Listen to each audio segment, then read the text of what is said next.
అందరికీ జై శ్రీరామ్. నిన్న ఒక వీడియో చూసాను. ఆ వీడియో చూడంగానే నాకు చాలా భయమైంది. సొసైటీ ఎక్కడ పోతుందిరా నాయనా అనిపించింది. బూస్ బంప్ వచ్చేసినాయన్నమాట. ఛీ! ఇట్లాంటి పనికిమాలిన ఎదవలు కూడా జతయ్యిర్రు. ఉన్నారనుకో, కాకపోతే ఈ పోలీస్ వాళ్ళు ఏం చేస్తున్నారో అర్థం కావట్లేదు. చాలా అంటే చాలా గలీజ్‌గా, వల్గర్‌గా వస్తున్నాయి. ఏమన్నా వల్గర్‌గా మాట్లాడినా క్షమించండి. ఎందుకంటే ఇలాంటి చెత్త నా బాడుకావులని చూసి తిట్టక తప్పట్లేదనమాట. ఒక పెద్దామెని నడి రోడ్డు మీద కత్తితో నరికి చంపేశాడనమాట. తల వే అంటే తల ఈ మొండెము బాడీ వెయిట్ చేసేసి చెయ్యిలు గూడా నరికేసేసి వానికి ఎంత ధైర్యం చూడండి. వాడు ధైర్యంగా వెళ్ళేసి పోలీస్ పోలీస్ స్టేషన్‌కెళ్ళేసి పోలీసోళ్ళ ముందలనే వాడు ధైర్యంగా చెప్తున్నాడనమాట. తల తీసేశాను, కాలు తీసేశాను, చంపేశాను పెద్దమ్మ గుడి దగ్గర అని చెప్తున్నాడు. వాడికి ఎంత భయం లేకుండా పోలీసులంటే ఎంత భయం లేకుండా ఉంటే వాడు పోలీసుల ముందుల అంత ధైర్యంగా మాట్లాడతాడు. అసలు కొంచెం గూడా వానికి భయం అనేదే లేదసలు. నాకైతే షాక్ అయిపోయినా. పోలీసులను చూసి ఎంతోమంది పారిపోతారు. ఇలాంటి పనికిమాలిన పనులు జేసినా గూడా. వాడు ధైర్యంగా కత్తి తీసుకొచ్చి వాళ్ళ ముందలనే బెట్టేసి వాళ్ళ దగ్గరనే మాట్లాడుతున్నాడంటే ఇంక వాడు ఎంత వెధవనో, ఎంత రౌడీగాడో ఒక్కసారి ఆలోచించొచ్చు మనము. వీడు ఇంతకు ముందేనంట అంటే మైనర్‌గా ఉన్నప్పుడే ఒకరినైతే దారుణంగా చంపేసి పోలీస్ స్టేషన్‌కి పోయి జైల్‌లో ఉండేసైతే వచ్చాడంట. అంటే సారీ. అప్పుడైతే వాడు మంచిగా హ్యాపీగా పోయిండు, తిన్నాడు, ఎట్లాంటి ఇబ్బంది లేదు కాబట్టి మంచిగా మళ్ళా రిటర్న్ ఇంటికైతే వచ్చేసాడు. వాడైతే పోయేసైతే వచ్చేసిండు. ఎందుకంటే పోలీసోళ్ళు అందులో ఏం అనలేరు. నిజంగానే వానికి పోలీస్ స్టేషన్‌ల కొడతారు, తిడతారు. ఇంత నరకం ఉంటదని వానికి పోలీసోళ్ళ భయం తెలిసుంటే నెక్స్ట్ టైమ్ చేసేవాడు కాదు. మైనర్‌గా ఉంటే తప్పులు చేస్తే తప్పులు కావా? వాడు మైనర్‌గా ఉన్నప్పుడే ఇంత దారుణంగా ఒక మనిషిని చంపిండంటే వాడు కొంచెం పెద్దగా అయినంక వాడిని బయటికి వదిలితే వాని మైండ్ సెట్ ఎట్లుంటుంది? వాడు ఇంకెంతమందిని బలి తీసుకుంటాడో, ఇంకెంతమంది జీవితాలు నాశనం అయితాయో. సారీ ఏమనుకోకండి. కొంచెం కోల్డ్ అయింది. వాటి వల్ల ఎంతమంది జీవితాలు నాశనం అవుతాయో, ఎంతమంది నాశనం అయిపోతారో అనేసి ఎన్ని కుటుంబాలు రోడ్డు మీద పడతాయో, ఎన్ని కుటుంబాలు ఏడుస్తాయని వీళ్ళకి తెలీదా? ఏదో మేమొచ్చినాం గదా! జైల్‌లో ఏసినాం గదా! బెయిల్ మీద తీసుకొస్తారంట. వీళ్ళ అమ్మ నాన్నకు సిగ్గు, శరం, బుద్ధి, జ్ఞానం ఏది లేదు. దీళ్ళని బట్టలిప్పి కొట్టాలే. వాళ్ళ అమ్మ నాన్నకే చెప్తున్నా. వాడు చేసింది ఏదో పని. ఒక మనిషి నిండు ప్రాణాన్ని తీసేస్తే బెయిల్ మీద తీసుకొస్తారంట. లక్షలు పోసి బెయిల్ మీద తీసుకొస్తారంట. అవే మంచికి వాడుకోండి. మీరు అప్పులు తెచ్చి బేళ్ళ మీద తెచ్చి ఏం ఉద్ధరిస్తాడు నీ కొడుకొచ్చి ఇంకోరి ప్రాణాలు తీయడానికా? ఈరోజు పొలం విషయంలో గొడవలొస్తే వాళ్ళు పెద్దల నుంచి పంచుకున్నారంట. వాళ్ళ పొలమే లాక్కుంటే పోలీసులకు బోయి అంటే పోలీసుల దగ్గర మా పొలం తీసుకుంటున్నారు అనేసి పోలీస్ స్టేషన్‌లో కేస్ పెడితే ఆ పోలీసులు కూడా నిర్లక్ష్యం చేశారంట. 100% చెప్తున్నా పోలీసులదైతే చాలా అంటే చాలా తప్పు. నిజంగా మేము గూడా మాకు ప్రాబ్లమ్ వచ్చి పోయినప్పుడు గూడా చూసాము. ఎంత నిర్లక్ష్యంగా ఉంటారంటే వాళ్ళ ఫ్యామిలీస్‌కొస్తే ఇలాగే చేస్తారా? ఇలా జెయ్యరు గదా! పోలీసులంటే దేనికున్నారు? అంటే ప్రజలకేమన్నా ప్రజలకేమన్నా హెల్ప్ కావాలన్నా, ప్రజలకేమన్నా బాధొచ్చినా, ఏమొచ్చినా వీళ్ళే గదా! వీళ్ళ దగ్గరికెళ్లి చెప్పుకుంటాము. వీళ్ళే గదా తీర్చాల్సింది. వీళ్ళు మంచిగా పోయి ఆడ కూర్చుంటారు. మనం ఎన్ని సార్లు చెప్పు అసలు పట్టించుకోరు. అస్సలు పట్టించుకోరు. ఈ చెవులో వదిలేసి, ఆ చెవులో తీసేస్తారనమాట. ఇంత నిర్లక్ష్యం చేస్తారు. ఆమె ఎన్నో సార్లు చెప్పిందంట. ఆయన వల్ల మాకు ప్రాబ్లమ్ ఉంది. ఆయన వల్ల మాకు ప్రాబ్లమ్ ఉంది. మమ్మల్ని తిడుతున్నాడు. అంటే గతంలో ఇట్లాంటి పనికిమాలిన పని చేసింది కాబట్టి ఏం చేస్తారని ముందు జాగ్రత్తనే వాళ్ళు పోలీస్ స్టేషన్‌లో పోలీస్ కేస్ పెట్టి కాగితం రాస్తే గూడా వీళ్ళు నిర్లక్ష్యం చేసిర్రు. వీళ్ళు నిజంగా గట్టిగుండింటే ఈరోజు ఆమె ప్రాణం పోయేది కాదు. ఇప్పుడు వాళ్ళ ఫ్యామిలీ మొత్తం రోడ్ మీద పడింది. వాళ్ళకు ఓ కొడుకున్నాడంట, ఓ కూతురుందంట, భర్తున్నారు. ఇప్పుడు వాళ్ళకంత పెద్ద దిక్కనేది ఎళ్ళిపోయింది. పాపం ఆమె పొలం పనికెళ్ళేసి, పొలం పని చేసుకొని ఇంటికి చక్కగా వస్తుంటే, ముసలామెని 60 సంవత్సరాలు అంటే ఆమె పరిగెత్తను గూడా పరిగెత్తలేదు. అంత ముసలామెని గొంతు గు అంటే ఈ తల మొత్తం తీసేసాడు, చెయ్యిలు తీసాడంటే ఆమె బాడీ చూస్తేనే అబ్బా! నాకైతే బూస్ బంప్ వచ్చేసినాయి. ఇలాంటి దారుణమైన పరిస్థితి ఎవ్వరికీ రావద్దు. ఇలాంటి సావు పాపం ఆ ఆంటీనైతే అంత అంత దారుణంగా చంపేసిండు. ముసలామెని ఉసురు కంపల్సరీ తగులుతుంది. చెత్త నా కొడుకుకి, వేస్ట్ నా బాడుకావు. ఇలాంటి కొడుకులకు బట్టలిప్పేసి రోడ్డు మీదనే నరికేయాలే. అట్లా గాని బుద్ధి రాదు నా కొడుకులకు. ఎంత దారుణం జూడు.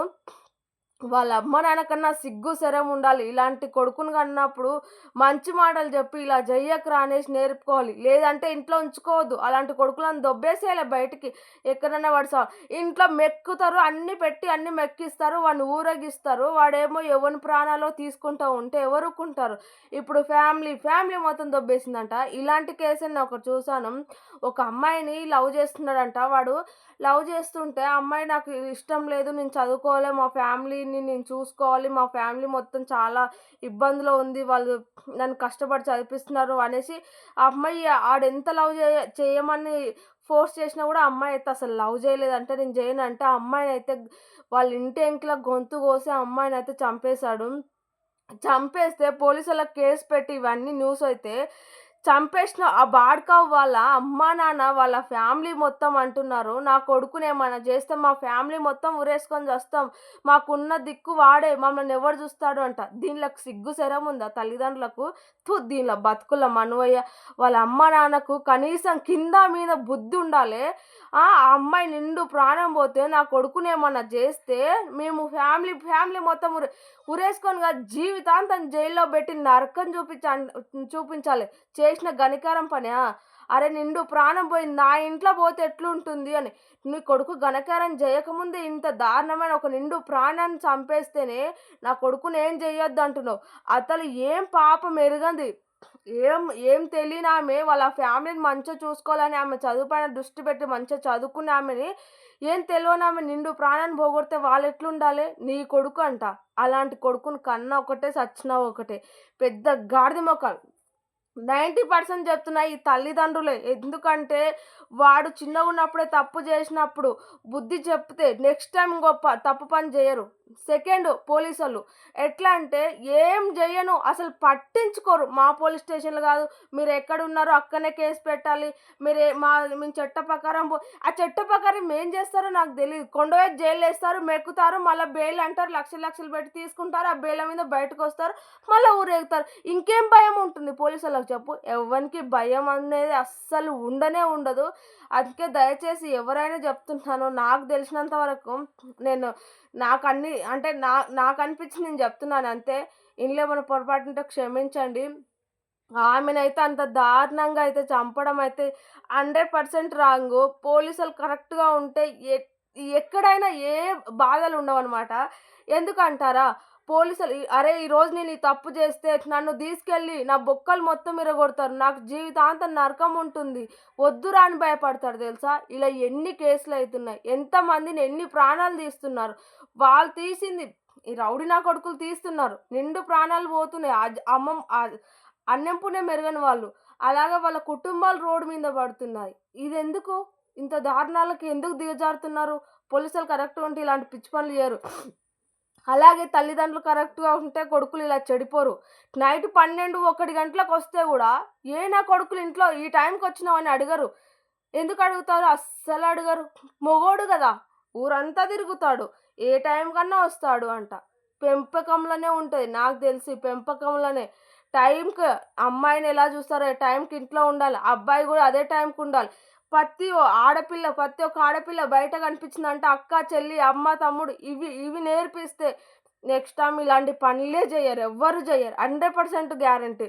ఎందుకంటే వాళ్ళకి మంచేదో, చెడేదో అని చిన్నప్పటి నుంచే నేర్పాలి. మొగోడు గదా! ఏమన్నా చేస్తాడని వీళ్ళే రెచ్చగొడితే ఆళ్ళు రెచ్చిపోకుండా ఏం చేస్తారు? ఈరోజు నిండు ప్రాణం అయితే పోయింది. సరే ఈ పొలము వాళ్ళది, వీళ్ళు దోసుకున్నారు అని గూడా గాదు. వీళ్ళ పొలమే వాళ్ళు దోసుకున్నందుకు వాళ్ళు పోయి కేసు పెడితే ఎట్లాగైనా చంపాలి అనేసి వానికొచ్చిన ఆలోచన జూడండి. ఇలాంటోళ్ళని జీవితాంతం బెయిల్‌ల మీద గూడా బెయిల్ ఇచ్చి గూడా వదలొద్దు. ఎందుకంటే ఈరోజు బెయిల్ ఇచ్చి వదులుతారు, మళ్ళా రేపు నిండు ప్రాణం కంపల్సరీ పోతుంది. ఇంక అలాంటి మైండ్ సెట్ ఉన్న వాళ్ళని ఏం చేయలేము. ఇట్లా ఎన్ని వేలల్లో అయితున్నాయి చంపకాలు. పోలీసులు కరెక్ట్‌గా ఉంటే ఒక్కొక్కనికి ఉచ్చ పడిపోవాలనమాట. ఎట్లా అరే! ఎవరినన్నా నేను కొంచెం తిట్టినా, మిస్‌బిహేవ్ చేసినా, ఒక అమ్మాయిని ఏమన్నా అన్నా గూడా, ఒకరిని ఎవరినన్నా ఏమన్నా చెయ్యాలన్నా గూడా, వాళ్ళకి పోలీసులు గుర్తు రావాలి. ఇంత టార్చర్ ఉంటదా? వద్దురా నాయనా అని దండం పెట్టుకోవాలి. అట్లా ఉంటే ప్రపంచంలో ఇంకెప్పటికి ఇలాంటి పనికిమాలిన కేసులు గావు, ఎవ్వరికీ ఏం కావు. అందుకే వీళ్ళు కరెక్ట్‌గా లేక, ఇంకెవ్వరు చెప్పేవాళ్ళు లేక, వాళ్ళిష్టం వచ్చినట్టు తిరుగుతానే ఉన్నారు. వాళ్ళిష్టం వచ్చినట్టు చంపుకుంటూ పోతూనే ఉన్నారు. మళ్ళా బెయిల మీదొస్తున్నారు. వీళ్ళ పనులు వీళ్ళు జేసుకుంటున్నారు. నాకైతే చాలా బాధ అనిపిచ్చింది. అసలు ఆమె ఎంత నరకం అనుభవిచ్చిందో ఒక్కసారి ఆలోచించండి. నాకైతే చాలా అంటే చాలా ఏడ్చిన నేను. పాపం ఆమె బాడీ జూస్తే ఎంత దారుణంగా పడిందో, అలాంటి దారుణమైన సావైతే ఏ ఒక్కరికి రావద్దు. మరి వీనికైతే కరెక్ట్‌గా శిక్ష పడాలి. ఎన్ని పొలం కేసులుండని, ఎన్ని గొడవలుండని, ఎన్ని పంచాదులుండని మాట్లాడుకొని తేల్చుకోవాలి. శాత గాకపోతే పోలీస్ స్టేషన్‌కెళ్ళాలి. అంతేగాని వాళ్ళు తేల్చకపోతే పెద్దోళ్ళ పంచాదేసి పెద్దోళ్ళో తీర్చుకోవాలి. అంతేగాని ఇలా చంపుకోవడాలేంటో నాకర్థం కాలే. వీడు అన్యాయంగా పొలం గుంజుకుంటున్నాడు కాబట్టి వీడు కక్ష కట్టి మరీ చంపాడు. అందుకే సొసైటీ ఎక్కడ పోతుందో అసలు అర్థం గావట్లేదు. మనుషులు కడుపుకి అన్నం తినట్లే. వాడు మాత్రం అన్నం తినట్లే. వాళ్ళ ఫ్యామిలీ మొత్తం అసలు అన్నమే తినట్లే. నాకు తెలిసి ఇంకేమన్నా తింటున్నారేమో. కింది నుంచి వచ్చిందే తినొచ్చనమాట. అందుకే అంత దారుణంగా ప్రవర్తిస్తున్నారన్నమాట. వాళ్ళు మనుషులకు పుట్టిర్రు అంటే గూడా నాకసలు చెప్పడానికి గూడా గలీజనిపిస్తుంది. వాళ్ళు మనుషుల బతుకుతలేరు. రాక్షసుల కన్నా దారుణము. పాపం వాళ్ళ కుటుంబం ఇప్పుడు ఎంత సఫర్ అయితుందో, వాళ్ళ కుటుంబం ఎంత ఏడుస్తుందో, ఎంత బాధపడుతుందో ఒక్కసారి ఆలోచించండి. ఇలాంటివి ఎప్పుడు కాకూడదంటే 100% పోలీసులు కరెక్ట్‌గా ఉండాలి. ఉంటే ఇంకెప్పుడు ఇలాంటివైతే కానే కావు. అన్ ఏమనంటే చట్టాలు ఏం చట్టాలో అందులోకి తీసుకపోతారు, జైల్‌లో ఏస్తారు, మెక్కుపెడతారు, బయటికి పంపుతారు. ఇంకేం భయాలుంటాయి? అస్సలు భయముండదు. నాకైతే కరెక్ట్‌గా ఆనికి శిక్ష పడాలి. ఇంకా జీవితాంతం జైల్‌లో నుంచి బయటికి రావద్దు. బెయిల్ మాత్రం అస్సలే ఇవ్వద్దు. కంపల్సరీ శిక్ష పడాలి. ఎందుకంటే ఒక నిండు అన్యం పుణ్యం ఎరుగనోళ్ళు. ఇంకోరి సొమ్ము తిన్నోళ్ళు గాదు. వాళ్ళ సొమ్ము తింటుంటేనే మా సొమ్ము తింటుర్రా నాయనా మొర్రో అనేసి వాళ్ళు కేసు పెట్టిన పాపానికి వాళ్ళనే బలి తీసుకున్నాడు. వాడి సొమ్ము తీసుకుంటాడు. వాళ్ళ ప్రాణాలు తీస్తారు. పోలీసుల ముందల వాడు మాట్లాడిన మాటలు నిజంగా ఎంత ధైర్యముంటే పోలీసోళ్ళంటే వానికి చిటికెనేలు గోరంత గాదు, చిల్లి గవ్వంత గూడా వానికి భయం అనేదే లేదు. అంత ధైర్యంగా బోయి వాడు మహారాజులాగా మంచిగా నిలబడి, వాడు ఫోజ్ బెట్టి నిలబడి, కత్తాడ బెట్టి చంపేసినా నేను పెద్దమ్మ గుడి దగ్గర అని ధైర్యంగా జెప్తున్నాడు. అందుకే ఇప్పటికైనా జనాలు మారి ఖచ్చితంగా ఇలాంటి పనికిమాలిన పనులు జేయడానికి రోడ్డు పైన గూడా చాలామందున్నారంట గానీ పోవడానికి భయపడ్డారంట. మమ్మల్ని ఎక్కడ చంపుతారో అని. ఇగ మరి ఎవ్వరు గూడా కత్తి చేయిలో ఉంటే పోలేరు. అందుకే ఇప్పటికన్నా కొంతమందన్నా జనాలు గానీ, అలాగే పోలీసులు గానీ అందరూ చేంజ్ అయ్యి ఇలాంటివి మళ్ళీ మళ్ళీ జరగకుండా ఆపుతారనయితే నేను అనుకుంటున్నాను. నాకింత ఎమోషనొచ్చింది ఇలా మాట్లాడానంటే ఏం మాట్లాడానో గూడా అర్థం కాలేదు నాకు. పొరపాటుంటే క్షమించండి. పాపము ఇంత దారుణానికి ఒడిగట్టాడు గాబట్టి వాడిని ఎంత తిట్టినా, ఎన్ని గలీజ్ మాటలన్నా గూడా అసలు తప్పే లేదు. నేనైతే 100% చెప్తున్నా. ఛీ! ఇంకా ఏం మాట్లాడాలో గూడా నాకైతే అర్థం గావట్లేదు. వాడిని గలీజ్‌గా తిట్టాలనుంది. కానీ అనలేను. ఎందుకంటే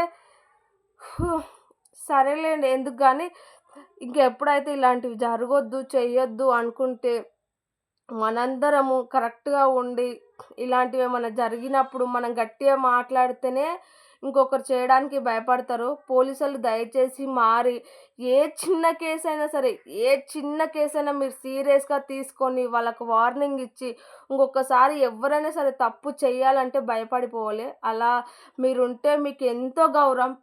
ఈ ప్రపంచంలో ఆర్మీకి ఎంత మేము ప్రతి ఒక్కరు ఆర్మీకి ఎంత గౌరవం ఇస్తారో, ఎంత బాగా చూసుకుంటారో మీకు గూడా అట్లే ఉంటది. ఇప్పుడు చిన్న పిల్లగాడిని అడిగినా సరే పోలీసుల గురించి ఒకటే చెప్తారు. లంచం తీసుకుంటారు. ఈ చెడ్డ పేరు పోవాలంటే మీరు కరెక్ట్‌గా ఉంటే కంపల్సరీ ఈ చెడ్డ పేరైతే పోతుంది. ఏమైనా పొరపాటు మాటలంటే క్షమించండి.